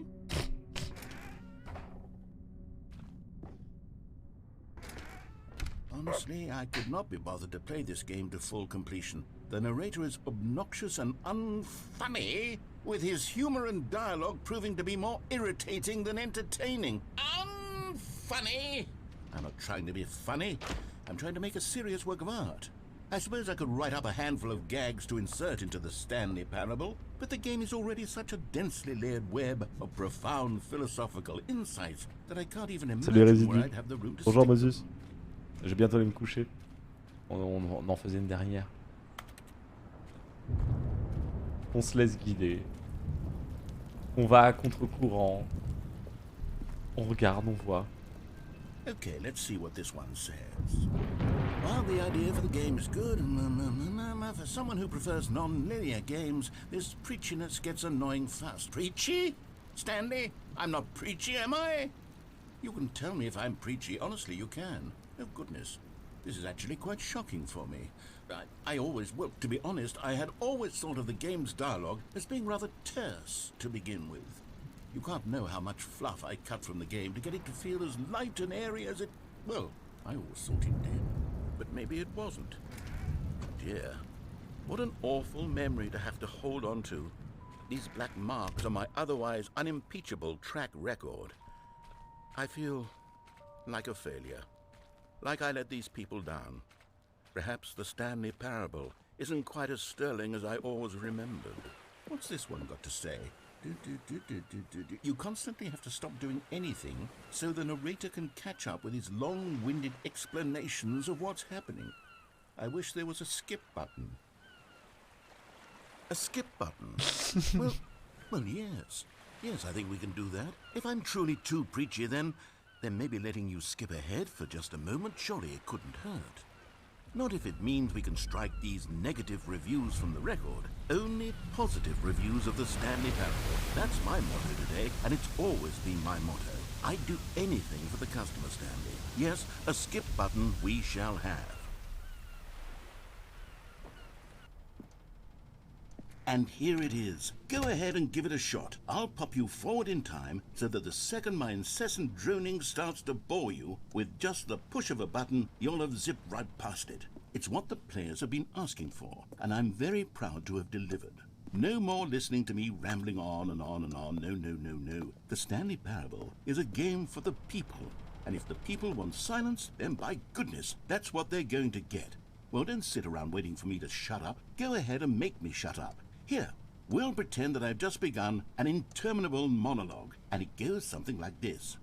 the story, and the choices, or what have you, and therefore, by becoming it is, so on and so forth, until inevitably, we all until the end of time, at which time everything all at once, so, now you see, blah blah blah blah blah blah blah blah blah blah blah blah blah blah blah. We've eaten too much and it can't be just yet, no, until 245. That the logic of elimination working backwards, the deduction therefore becomes impossible to Génial comme manufacture. jeu. It went on for nearly 10,000 years, until just yesterday, here and there, forward and back, and never a moment before lunchtime. It can't be. It's the only thing there is. How many billions left until so much more than forever ago? Which is why I say, the story, and the choices, or what have you, and therefore, by becoming it is, so on and so forth, until inevitably, we all until the end of time, at which time everything all at once, so, now you see, blah blah blah blah blah blah blah blah blah blah blah blah blah blah blah. We've eaten too much and it can't be just yet, no,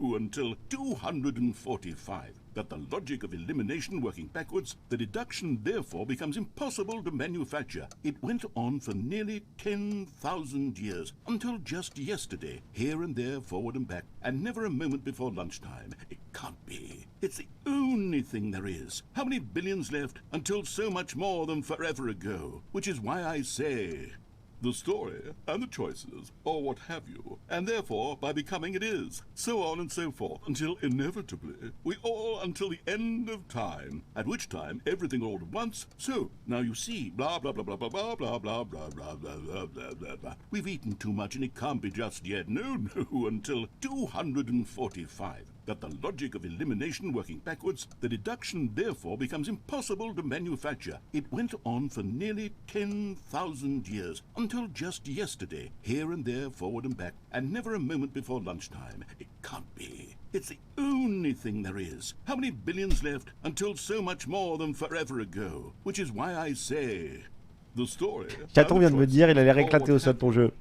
Qu'est-ce que vous dites à Chaton? So on and so forth, until inevitably, we all until the end of time, at which time everything all at once. Certains sont morts. Now you see, Je vais bientôt finir. blah blah blah blah blah blah blah blah blah blah. We've eaten too much and it can't be just yet, no, until 245. That the logic of elimination working backwards, the deduction therefore becomes impossible to manufacture. It went on for nearly 10,000 years, until just yesterday, here and there, forward and back, and never a moment before lunchtime. It can't be. It's the only thing there is. How many billions left until so much more than forever ago? Which is why I say, the story, and the choices, or what have you, and therefore, by becoming it is, so on and so forth, until inevitably, we all until the end of time, at which time everything all at once, so, now you see, blah blah blah blah blah blah blah blah blah blah blah blah blah blah blah. We've eaten too much and it can't be just yet, no, until 245.